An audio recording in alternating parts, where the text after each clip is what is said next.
Assalamualaikum warahmatullahi wabarakatuh. Perkenalkan, nama saya Muhammad Khairul Farihin dengan NIM 2105011100094. Nah, dengan kelas statistik F. Di sini saya akan menjelaskan tentang hasil interpretasi data skripsi kakak tingkat yang berjudul pengaruh fasilitas kantor, motivasi, disiplin kerja terhadap kinerja perangkat desa di Kecamatan Tules, Kabupaten Batang. Yang akan diuji yaitu yang pertama ada uji asumsi klasik, yang kedua ada reliabilitas, yang ketiga ada uji validitas, yang keempat ada uji hipotesis.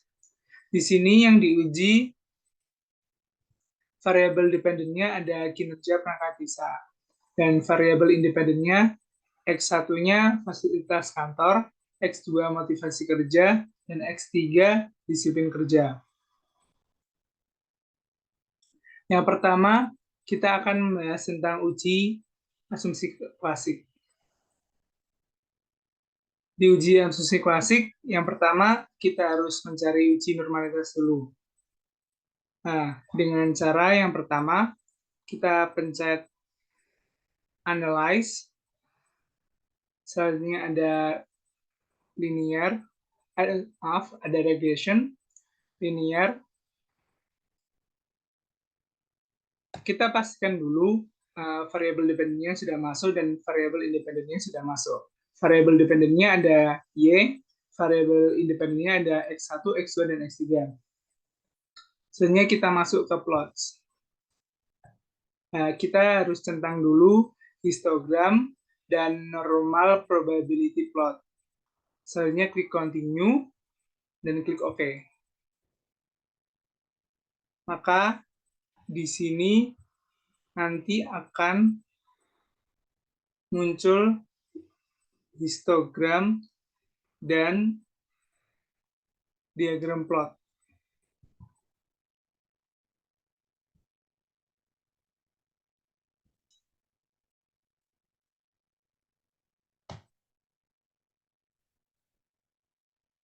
Berdasarkan tampilan histogram maupun grafik normal plot, dapat disimpulkan bahwa histogram memberikan pola distribusi yang normal. Sedangkan pada grafik normal plot terlihat titik-titik menyebar di sekitar garis diagonal, serta penyebaran agak menjauh dari garis diagonal. Kesimpulannya adalah model regresi ini memenuhi asumsi normalitas.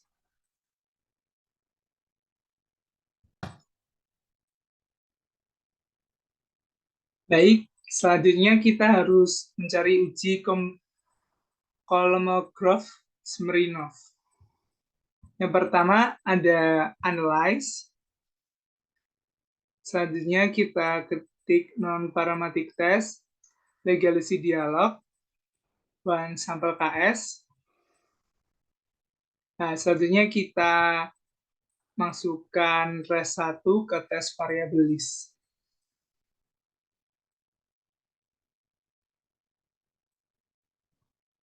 Nah, pastikan tes distribution-nya udah normal. Nah, selanjutnya kita pencet OK.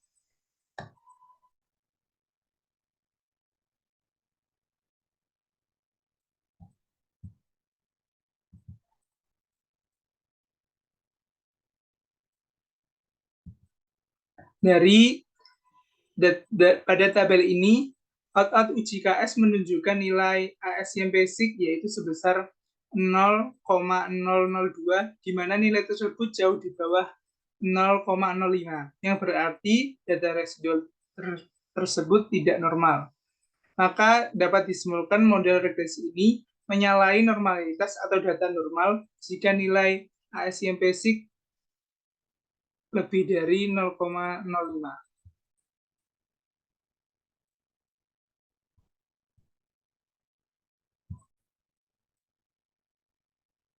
Nah, selanjutnya ada uji multikolinearitas.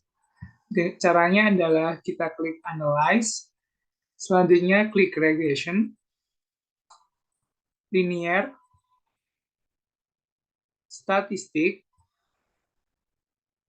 Kita centang dulu collinearity diagnostik, pastikan model fit dan estimitas tersebut sudah tercentang. Selanjutnya klik continue, terus OK.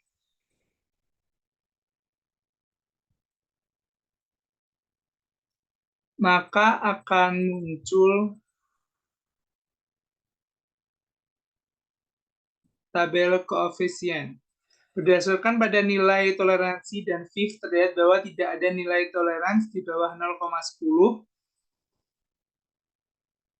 Begitu pula dengan nilai VIF tidak ada yang di atas 10. Dengan menggunakan parameter ini, tidak terbukti adanya gejala multikolonialitas.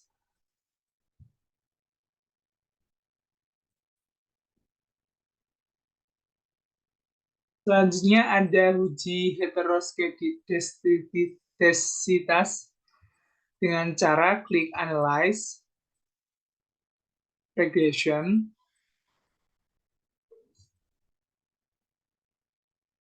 Linear, pastikan variabel dependent dan independennya sudah masuk. Selanjutnya klik Plots,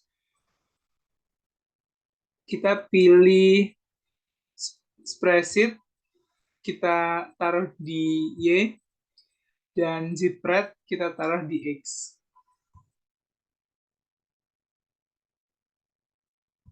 Dan kita matikan histogram dan normalitas probability plot. Selanjutnya kita continue, dan OK.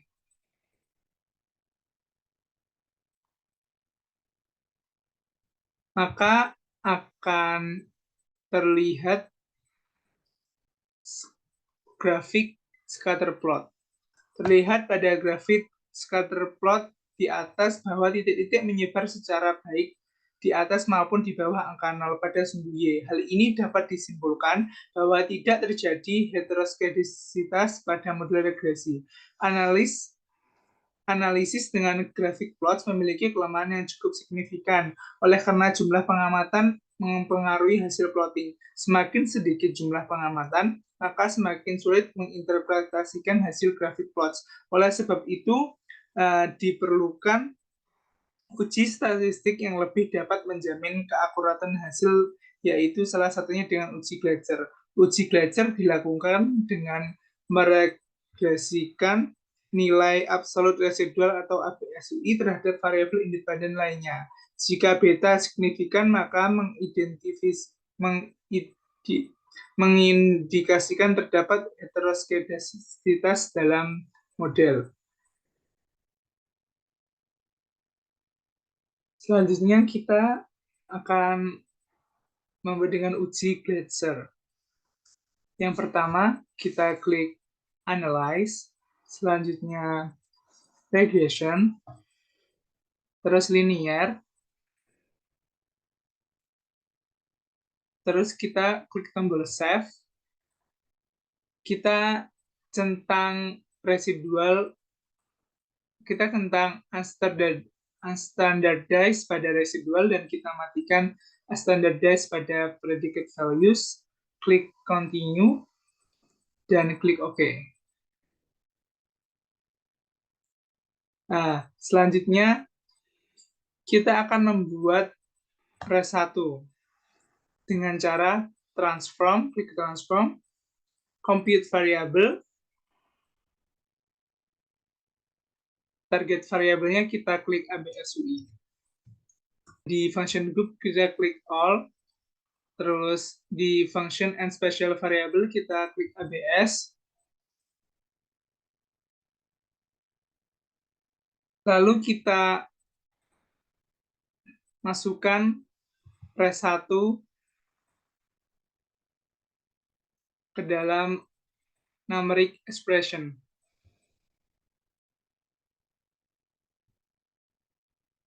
Nah, setelah sudah masuk res1-nya, maka kita klik OK.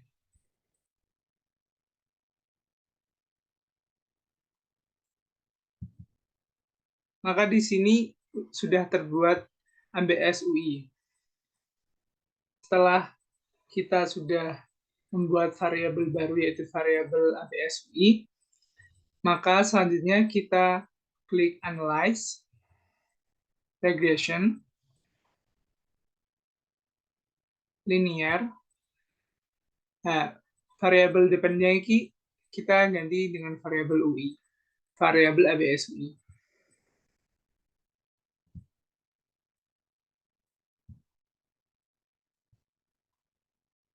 Klik OK.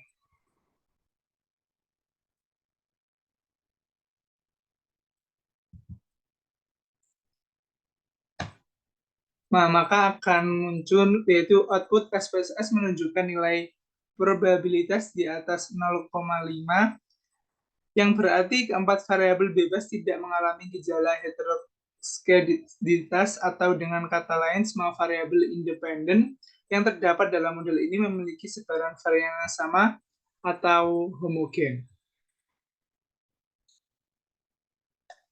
Nah, selanjutnya kita cara yang terakhir dengan menggunakan uji autokorelasi. Caranya klik Analyze, Regression, Linear, Statistik.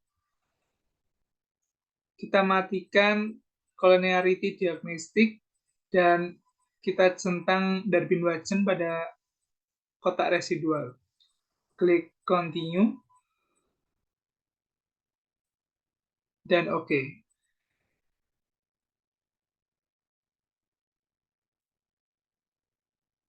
Berdasarkan dari model summary tersebut, nilai DW output SPSS menunjukkan angka 1,856. Untuk menentukan keputusan apakah model ini terkena gejala autokorelasi adalah dengan menggunakan bantuan tabel Darwin-Watson bisa dilihat pada lampiran. Selanjutnya, kita akan menganalisis uji reliabilitas. Caranya dengan klik Analyze, klik Scale, klik Reliability Analysis, masukkan variabel X1 sampai X3.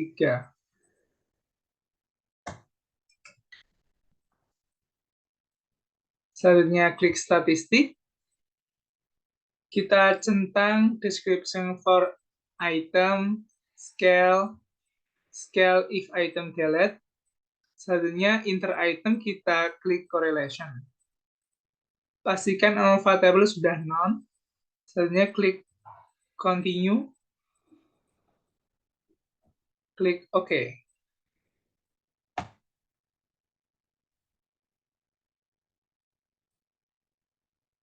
Maka dari tabel reliability statistik tersebut memiliki kesimpulan Cronchback alpha sebesar 88,7% menunjukkan bahwa konstruk autonom adalah reliable. Selanjutnya, kita akan menganalisis uji validitas dengan cara klik Analyze, Correlate, Bivariate, masukkan variabel X1.1 sampai X1.2. Dalam kotak variabel, selanjutnya kita masukkan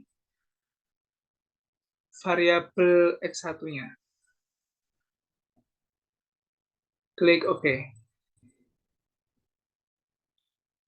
Maka akan muncul tabel correlation. Nilai percent correlation antara masing-masing indikator autonom 1 sampai autonom 2 terdapat total skor konstruk atau autonom menunjukkan tanda bintang 1 yang berarti indikator valid pada level 3% dan tanda bintang 2 berarti indikator valid pada level 1%. Baik, tadi kan sudah X1 ya, sekarang kita ulangi lagi di X2. Nah, yang pertama klik Analyze, Correlate, Bivariate. Ya, dari X1 ini kita keluarin semua ya. Masukkan variabel X2.1 sampai X2.5.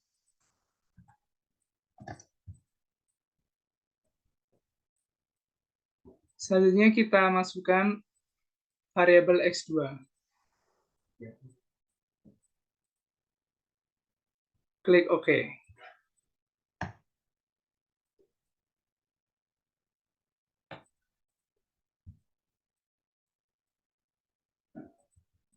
Dari tabel correlation tersebut, nilai persen correlation antara masing-masing indikator autonom 1 sampai autonom 5 terhadap nilai skor konstruk autonom menunjukkan tanda bintang 1 yang berarti indikator valid pada level 6% dan tanda bintang 2 berarti indikator valid pada level 1%. Selanjutnya kita bikin X3-nya. Caranya sama lagi, seperti analyze, correlate, bivariate. Kita keluarkan dulu variabel X2 dari kotak variabel. Kita masukkan variabel X3.1 sampai 3.6 ke kotak variabel. Selanjutnya kita masukkan variabel X3-nya.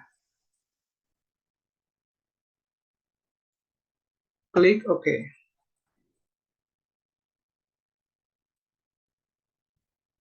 Nah, maka akan muncul tabel correlation dari X3. Nilai persen correlate antara masing-masing indikator autonom 1 sampai autonom 6 terdapat total skor konstruk atau autonom menunjukkan tanda bintang yang berarti indikator valid pada level 7% dan tanda bintang 2 berarti indikator valid pada level 1%. Yang terakhir kita akan gunakan lagi di variabel Y. Masukkan lagi correlate, bivariate. Kita keluarkan dulu variabel X3-nya. Masukkan dulu variabel Y1 sampai Y3-nya ke kotak variabel. Selanjutnya masukkan variabel Y-nya. Klik OK.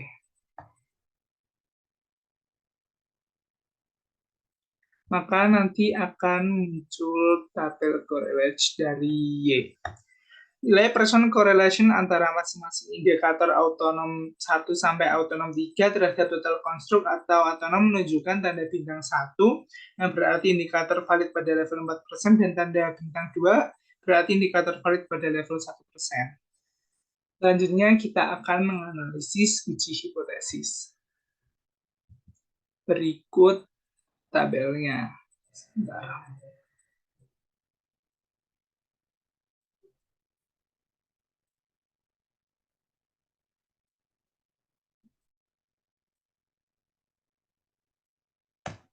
Yang pertama kita akan menganalisis hasil analisis uji simulan atau uji F yang berada pada kotak ANOVA ini. Pada tabel di atas, nilai probabilitasnya menunjukkan angka 0,00 karena probabilitas jauh lebih kecil dari 0,5. Maka HO ditolak atau HA diterima. Kesimpulannya adalah model regresi dapat digunakan untuk memprediksi kinerja perangkat desa atau dapat dikatakan bahwa fasilitas kantor, motivasi kerja, dan disiplin kerja secara bersama-sama berpengaruh terhadap kinerja perangkat desa. Selanjutnya, kita dianalisis uji parsial atau uji T yang berada pada tabel koefisien.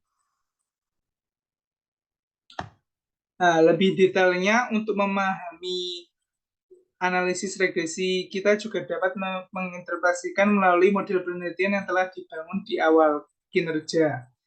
Kinerja sama dengan 1,575 dikurangi 0,36 atau fasilitas kantor ditambah 0,24 motivasi kerja dan ditambah 0,418 disiplin kerja. Yang pertama adalah A. Konstansa sebesar 1,575 menyatakan bahwa jika variabel independen dianggap konstan, maka rata-rata total kinerja perangkat desa sebesar 3,848 satuan. Yang kedua ada koefisien regresi fasilitas kantor sebesar 0,326 menyatakan bahwa setiap peningkatan fasilitas kantor sebesar satu satuan maka akan terjadi penurunan total kinerja perangkat desa sebesar 0,326 satuan. Yang ketiga ada koefisien regresi dari motivasi kerja sebesar 0,204 menyatakan bahwa setiap peningkatan motivasi kerja sebesar 1.000 satuan maka terjadi peningkatan total kinerja perangkat desa sebesar 204 satuan. Yang terakhir ada koefisien MK atau motivasi kerja. Maaf, yang terakhir ada koefisien regresi disiplin kerja sebesar 0,418 menyatakan bahwa setiap peningkatan dari disiplin kerja sebesar 1.000 satuan maka akan terjadi peningkatan total kinerja perangkat desa sebesar 418 satuan. Baik, selesailah presentasi dari skripsi cutting yang berjudul pengaruh fasilitas kantor, motivasi, dan disiplin kerja terhadap kinerja perangkat desa di Kecamatan Tulis, Kabupaten Batang. Dan saya mohon maaf apabila ada kata-kata saya atau tutur kata yang kurang. Assalamualaikum warahmatullahi wabarakatuh.